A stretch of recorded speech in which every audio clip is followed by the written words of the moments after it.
কলকাতার বেলিভিউ এলাকায় অবস্থিত প্রখ্যাত সেন্ট জেভিয়ার্স কলেজের পরিবেশ সবসময় জাঁকজমকপূর্ণ গাড়ি আর ধনাঢ্যতার প্রদর্শনীতে মুখরিত থাকত। এখানে প্রতিদিন যেন এক ফ্যাশন প্রদর্শনীর আমেজ থাকত।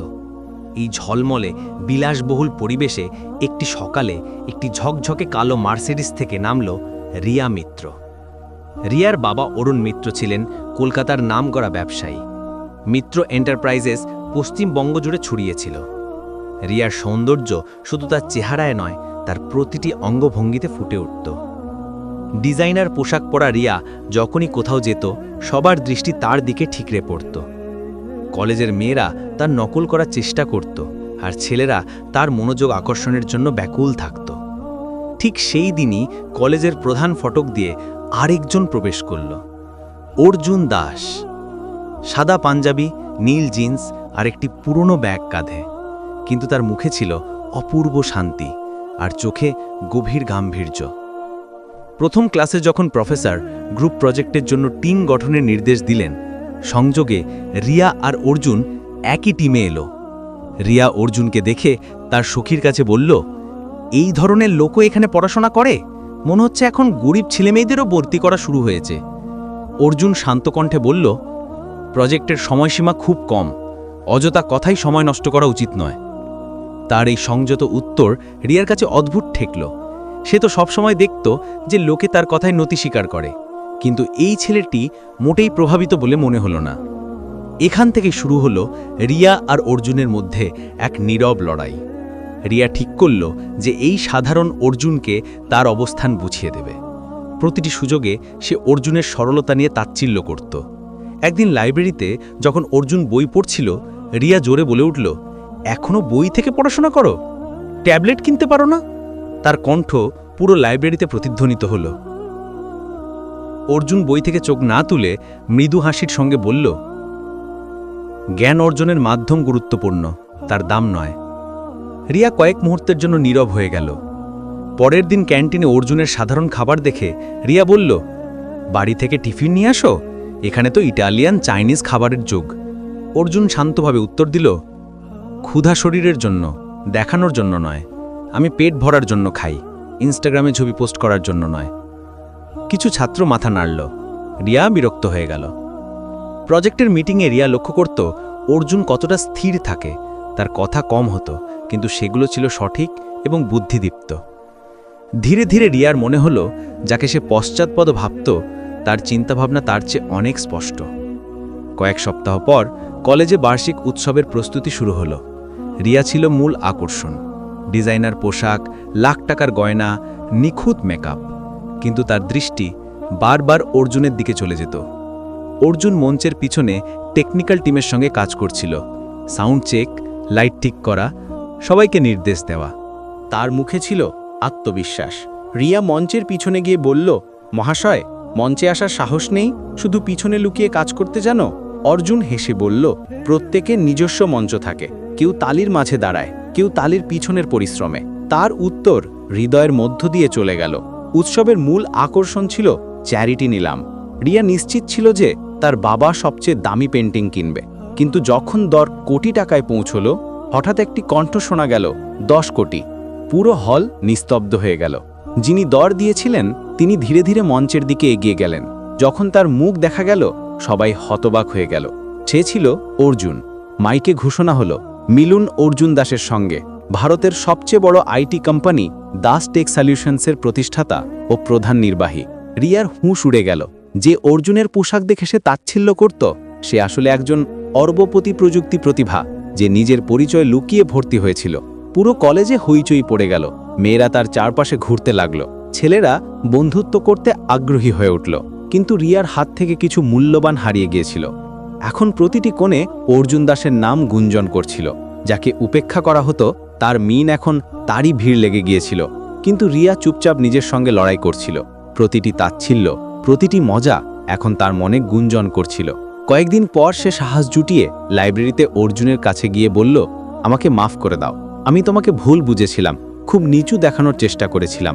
অর্জুন হেসে বলল, তুমি আমাকে বোঝার চেষ্টাই করনি। আমি রাগ করিনি, আমি জানতাম তুমি যেমন দেখাও তেমন নও। রিয়ার চোখ ভিজে এলো। প্রথমবার সে নিজেকে হালকা অনুভব করল। এরপর সবকিছু বদলে গেল। রিয়া তাকে বুঝতে শুরু করল। এখন রিয়া অর্জুনের সঙ্গে বসত, তার কথা শুনত। একদিন হেসে অর্জুন বলল, আগের রিয়া হলে আমাকে আদেশ দিত। রিয়া হাসল, আগের রিয়াকে তুমি ঠিক করে দিয়েছ। এখন যে আমি, সেটাই আসল আমি। কলেজে নতুন পরিবর্তন এসেছিল। রিয়া এখন পরিশ্রম আর বুদ্ধিমত্তার উদাহরণ হয়ে উঠেছিল। কিন্তু তার মনোযোগ শুধু অর্জুনের উপর ছিল। একদিন বিজনেস ইনোভেশন চ্যালেঞ্জের ঘোষণা হলো। বিজয়ী দাস থেকে ইন্টার্নশিপ পাবে। রিয়ার লক্ষ্য ছিল স্পষ্ট, দেখানো যে সে শুধু ধনী বাবার মেয়ে নয়। সে দিনরাত পরিশ্রম করল, একটি প্ল্যাটফর্ম তৈরি করল যা গ্রামীণ মহিলাদের শহুরে গ্রাহকদের সঙ্গে সংযুক্ত করত। প্রেজেন্টেশনের দিন রিয়ার মুখে ছিল আত্মবিশ্বাস। এটা শুধু প্রতিযোগিতা নয়, এটা আমার স্বপ্ন। যেখানে কারিগর মহিলাদের হুনর আসে, সেখানে বাজারও থাকবে। তালি গুজে উঠল।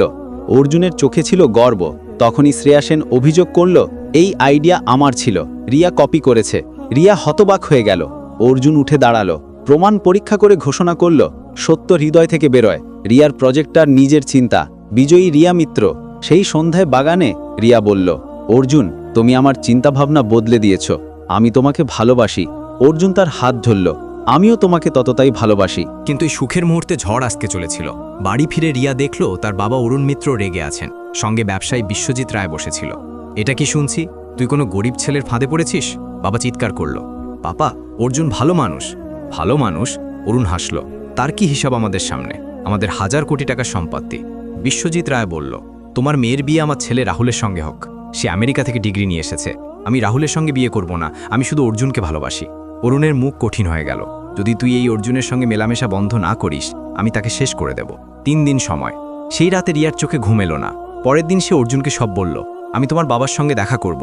অর্জুন বলল, না, তুমি পাপাকে চেনো না। ভালোবাসার জন্য সব ঝুঁকি নিতে হয়। সন্ধ্যায় অর্জুন মিত্র হাউসে পৌঁছল। অরুণ ঘৃণার সঙ্গে তাকালো। তুমি অর্জুন দাস? আঙ্কেলজি, আমি রিয়াকে সত্যি ভালোবাসি। খেয়াল রাখবি, তোর পুরো কোম্পানিও আমার মেয়ের 1 বছরের খরচের সমান নয়। টাকা সব কিছু নয়। বাজে কথা, আমার মেয়ের থেকে দূরে থাক। আমি রিয়ার থেকে দূরে থাকতে পারি না। পরের দিন থেকে অর্জুনের কোম্পানির ওপর বিপদের পাহাড় ভেঙে পড়ল। ট্যাক্স তদন্ত, লাইসেন্সের সমস্যা, ব্যাংক লোনের জটিলতা। অর্জুন বুঝল এটা অরুণ মিত্রের কাজ, কিন্তু সে হার মানল না। দিনরাত পরিশ্রম করে কোম্পানি বাঁচানোর চেষ্টা করতে লাগলো। যখন রিয়া জানল, সে ভেঙে পড়ল। তার ভালোবাসার জন্য অর্জুনের কষ্ট হচ্ছিল। পরিস্থিতি আরও খারাপ হলো যখন প্রধান ক্লায়েন্টরা চুক্তি বাতিল করল। কোম্পানি সংকটে পড়ল। একদিন রিয়া কঠিন সিদ্ধান্ত নিল। বাবার কাছে গিয়ে বলল, আমি রাহুলের সঙ্গে বিয়ে করতে প্রস্তুত। শুধু অর্জুনকে বিরক্ত করা বন্ধ করুন। অরুণের মুখে জয়ের হাসি ফুটল। এটাই তো চেয়েছিলাম, কাল রাহুলের সঙ্গে দেখা করার প্রোগ্রাম করি। পরের দিন যখন রিয়া অর্জুনকে বলল, সে শান্ত রইল। যদি এটাই তোমার সিদ্ধান্ত, তবে মেনে নেব, কিন্তু মনে রাখো, সত্যি ভালোবাসা কখনো মরে না। রিয়ার গলা বুঝে এলো। সে কিছু বলতে পারল না।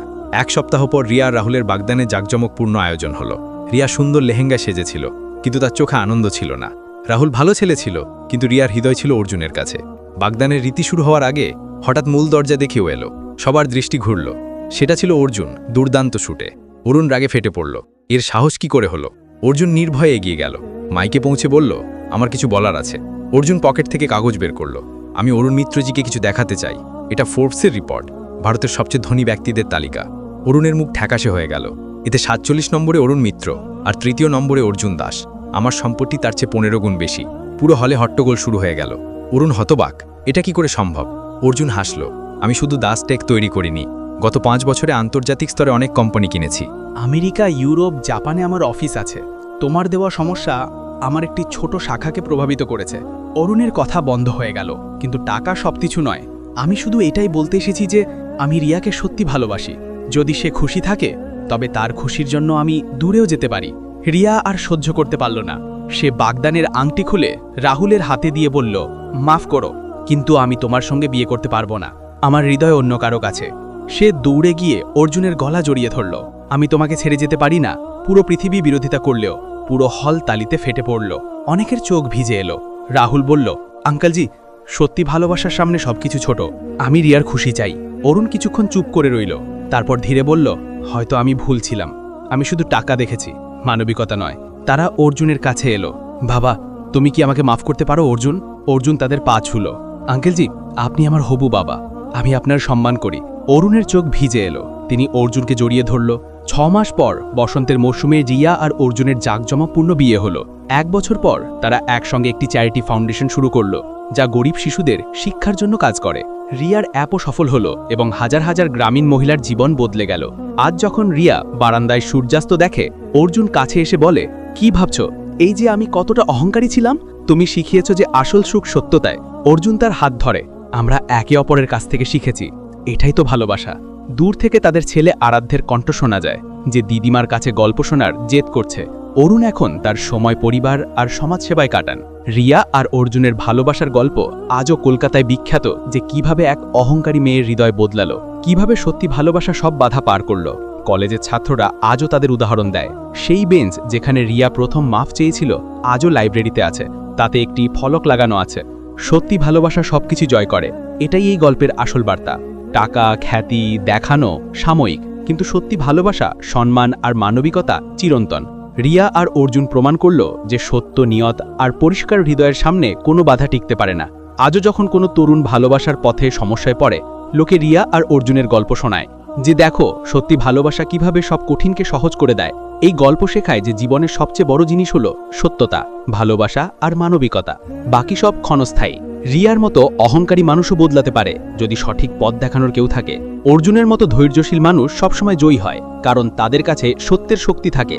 পরের বার যখন তুমি কাউকে গরিব বা সাধারণ বলে তুচ্ছ করবে, রিয়া আর অর্জুনের এই গল্প মনে রাখবে, হয়তো সেই মানুষটি তোমার চেয়ে অনেক মহৎ। এটাই রিয়া আর অর্জুনের পুরো গল্প, একটি গল্প যা সবসময় মনে রাখা হবে। এই গল্প আমাদের বলে যে সত্যতা আর ভালোবাসার জয় সবসময় হয়। যখনই কেউ দেখানোর মধ্যে হারিয়ে যায়, তাকে এই গল্প শোনানো উচিত, কারণ এটি শেখায় যে আসল সুখ বাইরের ঝলমলে নয়, ভেতরের সত্যতায়। রিয়া আর অর্জুনের ভালোবাসা আজও একটি উদাহরণ, সত্যি ভালোবাসা, ধৈর্য আর মানবিকতার উদাহরণ। গল্পটি কেমন লাগলো কমেন্ট করে জানাও এবং তোমার ও তোমার শহরের নাম লেখো। আমাদের চ্যানেলকে লাইক, শেয়ার এবং সাবস্ক্রাইব করো।